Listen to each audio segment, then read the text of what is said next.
Hi, automotive enthusiasts. Welcome to Octane Origins, where today we're diving deep into one of the most visceral, unapologetic machines ever to hit American roads. The 1996 Dodge Viper GTS. This isn't just a car with a big engine. It's a raw expression of what happens when a brand takes on the audacious challenge of turning a wild concept into a production reality, then dares to refine it without dulling its fangs. The Viper has always stood for excess. A two-seat coupe that made no excuses for its size, its weight, or its thirst. But in 1996, the story shifted. The GTS introduced a balance of fury and finesse that transformed the legend. Over the next 25 minutes, we'll trace this machine's evolution through three powerful lenses: the roots of its creation, the push to tame its chaos, and the lasting cultural and automotive impact that still echoes today. When the GTS arrived, it looked like nothing else on the road, its double-bubble roof and wide haunches signaling menace before the engine even started. But behind that styling lay something more daring. Dodge wanted to prove that an American brand could deliver a car that stood toe-to-toe with Europe's best, not just in straight-line muscle, but in real-world handling and track performance. That ambition created questions. Could the Viper maintain its identity while chasing refinement, or would it lose the rawness that made it magnetic? The stakes were high because if Dodge missed the mark, the Viper might have been remembered as a short-lived gimmick instead of a true icon. In today's video, you'll discover not just the specs and numbers, but the hidden battles that shaped the car's design, the cultural tension between danger and control, and the way this coupe became more than transportation, it became a symbol. We'll explore how a car notorious for being barely manageable on public roads turned into a vehicle capable of international respect without betraying its DNA. We'll unpack micro-stories about the people who dared to drive it at the limit, the decisions inside Dodge that influenced every curve of its body, and the context of the 1990s performance car wars that gave the GTS its stage. By the end, you'll see how the 1996 Dodge Viper GTS wasn't just a car. It was a statement that America could still build a machine that was both feared and revered. A vehicle that made enthusiasts sweat and smile in equal measure. Buckle in, because the journey through this legend is about to start right now. The 1996 Dodge Viper GTS didn't arrive in a vacuum.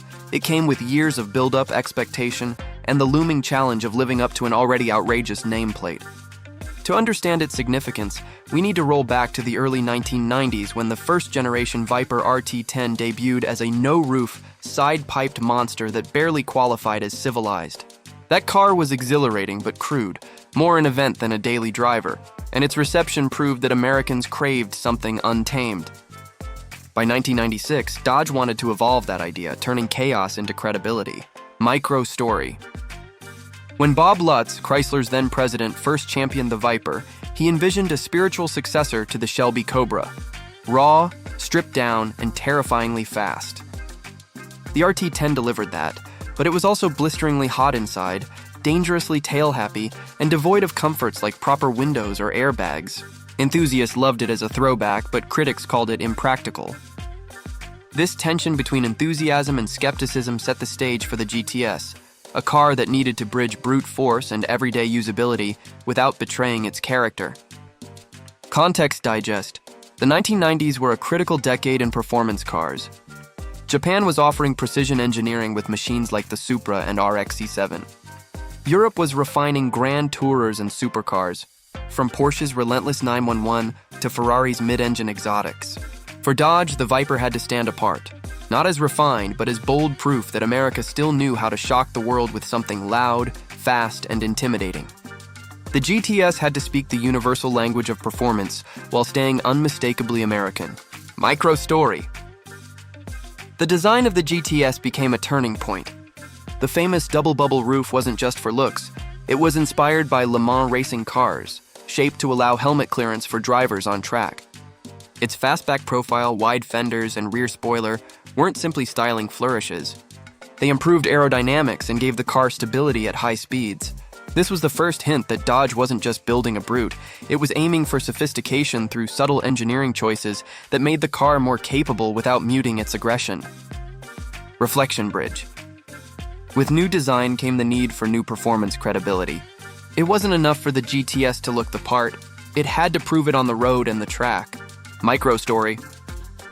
Under the hood, the the GTS still carried the enormous 8.0-liter V10, a truck-derived engine reimagined for performance. But in this iteration, it packed 450 horsepower and 490 pound-feet of torque, numbers that, at the time, put it ahead of many European competitors. What really mattered was how that power was delivered. Brutal, low-end torque that could snap traction in an instant, demanding respect from anyone behind the wheel. This was not a car that tolerated mistakes, and that danger became part of its mystique. Context digest. Dodge's engineers faced a unique challenge: make the GTS more usable without taming it into blandness. They added actual glass windows, dual airbags, and air conditioning that worked, all of which made the car more livable. They lightened the chassis by about 60 pounds with aluminum suspension components, making the GTS both stronger and lighter. Yet for all the improvements, it remained unapologetically wild, a reminder that this was still a driver's car first and a comfortable cruiser second. Microstory. One of the defining moments came when Dodge took the GTS to Le Mans in 1996. The racing program, spearheaded with the GTS-R variant, showed the world that the Viper could compete internationally. The double bubble roof and aerodynamic tweaks suddenly made sense, not just for styling, but for endurance racing practicality.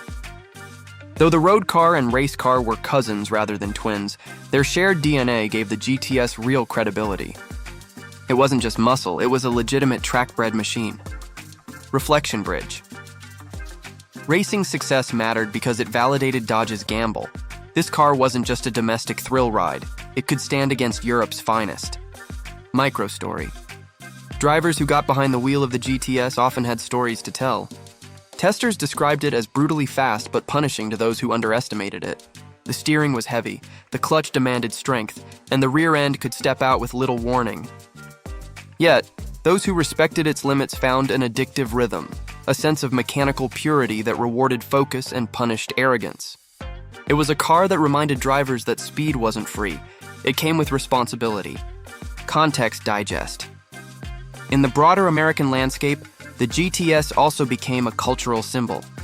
It wasn't a Corvette, with decades of heritage and gradual refinement. It wasn't trying to be accessible or polished. Instead, it was the rebel, loud, dangerous, and instantly recognizable. For Dodge, a brand not typically associated with exotic performance, the Viper GTS became a halo product that elevated the entire company's image. Its presence in media, from posters to video games, cemented it as a generational icon. Microstory. The GTS's paint scheme also told a story. The iconic blue with white stripes paid homage to American racing heritage, recalling Shelby Cobras and classic endurance racers. This wasn't just marketing. It was a deliberate statement tying the Viper to a lineage of American motorsport bravado. For enthusiasts, it was a visual cue that this was not just another sports car. It was America's answer to European dominance, and it carried itself with pride. With the foundation laid, the GTS was no longer just an evolution of the RT10. It was the birth of a true competitor. But the real challenge was still ahead: how to refine this beast without stripping away the ferocity that made it special. That question would define the next chapter of its story. The Dodge Viper GTS had already proven itself as a statement piece in 1996, but what truly defined its legend was the way it evolved under pressure. The world of performance cars was shifting fast, and Dodge needed to show that the Viper wasn't a one-hit wonder. It had to grow without losing the danger that gave it an edge. This phase of the story is where the stakes climbed, because the Viper had to straddle two worlds: the visceral chaos of raw American muscle and the disciplined finesse expected in global competition. Microstory.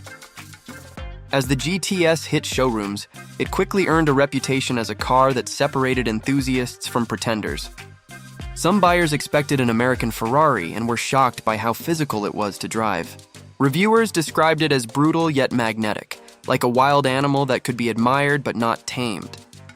These early accounts created a mystique that Dodge couldn't ignore. The car was thrilling, but dangerous. Dodge now faced the question: should it lean into that danger or smooth out the edges? Context digest. By the late 1990s, the industry was changing. Safety regulations were tightening, electronics like traction control were becoming standard, and buyers wanted performance wrapped in comfort.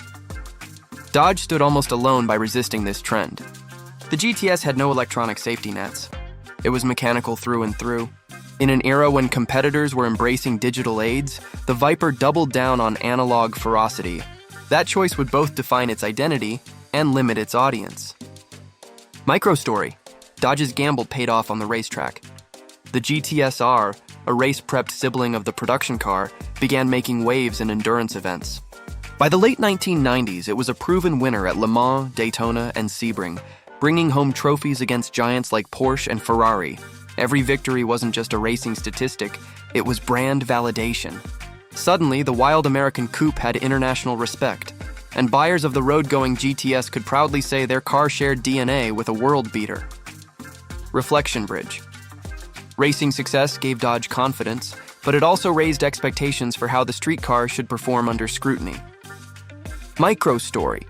Engineers responded by continuously refining the GTS. Small adjustments to suspension geometry improved handling, while incremental power bumps made it faster without dramatically changing its character.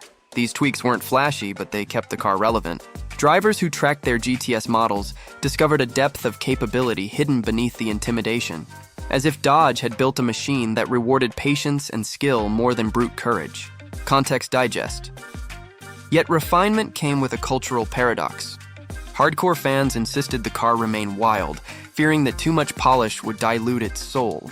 Meanwhile, critics argued it was reckless to keep selling a car with so much power and so little safety backup. This tension became the defining narrative of the late 1990s Viper story.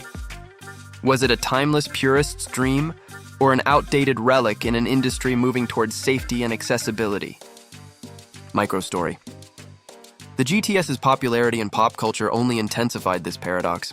In video games like Gran Turismo and movies that celebrated speed, the Viper became a symbol of excess. For young fans, it was the ultimate dream car, bright, aggressive, larger than life. But in the real world, owners faced the reality that this dream machine demanded skill, money, and respect. Few cars could bridge fantasy and reality so powerfully, and that dual identity helped the GTS endure. Reflection bridge. Pop culture turned the GTS into an icon, but icons eventually face the weight of expectation. What happens when the myth outgrows the machine? Microstory. The answer came as Dodge prepared for the next millennium. Engineers experimented with special editions, higher output variants, and track-focused packages that pushed the envelope further. The Viper GTS ACR, American Club Racer, stripped weight and sharpened handling, signaling Dodge's willingness to cater directly to enthusiasts who craved even more edge. These variants showed that Dodge wasn't retreating. It was doubling down on the Viper's uncompromising nature. Context Digest. In the broader market, this was the opposite of what competitors were doing. Ferrari leaned into electronics and refinement. Porsche began blending heritage with modern tech. Even Chevrolet's Corvette C5 was more approachable and comfortable. Dodge stood apart, offering something rawer, scarier, and arguably more honest. For many, that made the Viper GTS not just a car, but a statement of resistance against conformity. Microstory. Still, every story of resistance comes with cost. Insurance premiums were high, resale values could be volatile, and the Viper demanded a driver willing to adapt to its temperament. This exclusivity became part of the allure. Owning a GTS was proof you had the nerve and the resources to embrace something few dared to handle. It was not just about speed, but about identity, a reflection of how far someone was willing to go for unfiltered automotive passion. By the turn of the century, the Dodge Viper GTS had cemented itself as more than an experiment. It was now a cornerstone of American performance culture, a car that thrived precisely because it refused to conform. Yet no machine can live in defiance forever. And the ultimate test would come in how the GTS's spirit carried forward into legacy, whether it would remain a wild relic of the 1990s or evolve into a timeless symbol of controlled madness. Legacy is never guaranteed, especially for a car as uncompromising as the Dodge Viper GTS. By the time the new millennium arrived, the automotive world had changed dramatically. Yet the GTS stood as a stubborn reminder of what raw power felt like before the safety nets and digital filters of modern performance. Its legacy would not be written in a single year or a single model. It was the long shadow it cast across enthusiasts, rivals, and even Dodge itself. Microstory. One of the most enduring legacies of the GTS came through the ACR program, which took the car's intimidating character and made it sharper still. Weight was stripped, suspension tightened, and performance refined with one purpose: to dominate on the track. This focus cemented the GTS as more than a halo product. It was proof Dodge could nurture a motorsport lineage and build cars for people who didn't just want fast, they wanted uncompromised. Enthusiasts still look back on these additions as some of the purest expressions of the Viper ethos. Context digest. Meanwhile, the broader industry was doubling down on usability. By the early 2000s, traction control, stability systems, and paddle shift gearboxes were becoming common. The Viper's refusal to adopt these technologies made it stand out like a throwback, but also marked it as endangered. For some, this was a flaw. For others, it was a badge of honor. The GTS legacy thus became a debate about what drivers should demand from a supercar: ultimate control through electronics or ultimate connection through risk. Microstory. Owners who lived with the GTS often described it not as a possession, but as a challenge. Stories circulated of long road trips where heat seeped through the firewall, of commutes that demanded patience in traffic, and of weekend drives that could terrify passengers. But in those same stories lay the car's magic. Every drive felt like an event.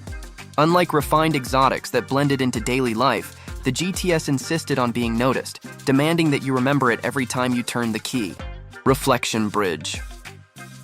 That insistence is precisely why the GTS's cultural footprint lasted long after newer cars outperformed it on paper. Microstory. In motorsport history, the GTSR's dominance at Le Mans and American endurance races gave Dodge something it had rarely enjoyed before: global credibility. The car's victories against legendary brands reshaped perceptions of American engineering, showing that Detroit could build more than straight-line machines. This racing pedigree elevated the road-going GTS into a symbol of legitimacy, connecting weekend warriors to professional champions in a way few cars ever could. Context digest. Popular culture amplified this connection.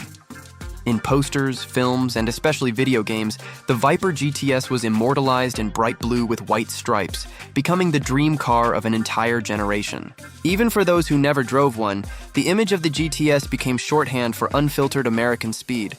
Its presence in that cultural memory ensured that the car's impact went far beyond sales figures.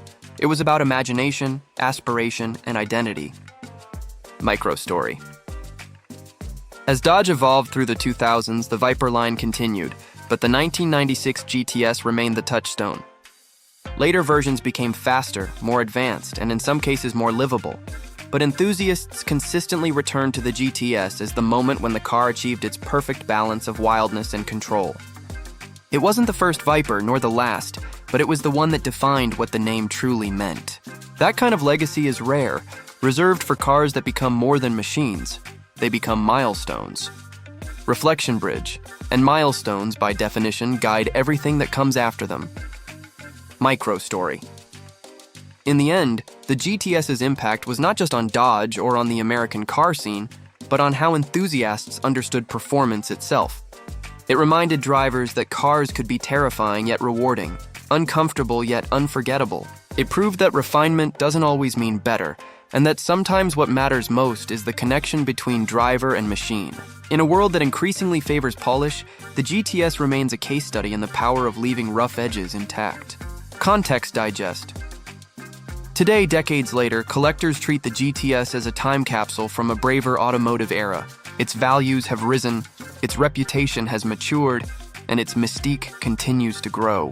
The double bubble roof, the thunderous V10, the racing stripes, they are no longer just design choices, but symbols of an era when Dodge dared to do something outrageous. This car has outlasted trends and earned its place as one of the great icons of American performance.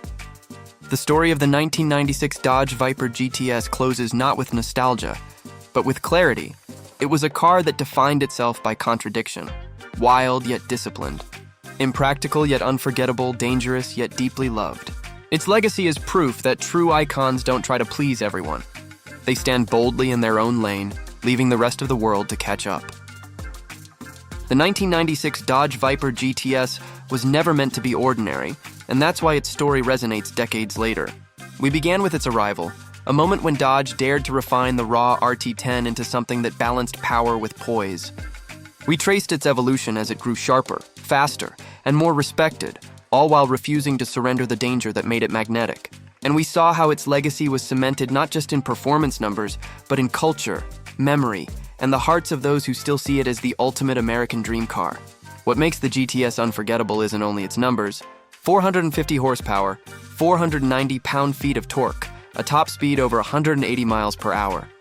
It's the way it carried itself with unflinching honesty.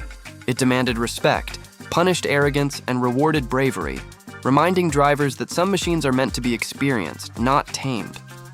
In a world where cars increasingly insulate us from risk, the GTS stands out as a reminder that imperfection can be the very thing that creates magic. For Dodge, the Viper GTS became more than a model. It became proof that America could still shock the world. For enthusiasts, it became a benchmark of passion, an object that didn't just transport but transformed. And for the culture at large, it became an image so iconic that even people who never touched one still felt its impact through posters, games, and films. That's the kind of influence few cars ever achieve, and it's why the GTS remains timeless. If there's a lesson to carry from this story, it's that the most enduring legends are often the ones that never compromise. The Viper GTS didn't chase comfort or convenience. It chased authenticity. That pursuit, difficult and even dangerous, gave it a soul that continues to captivate. Thanks for riding with us on Octane Origins. See you next time, automotive enthusiasts.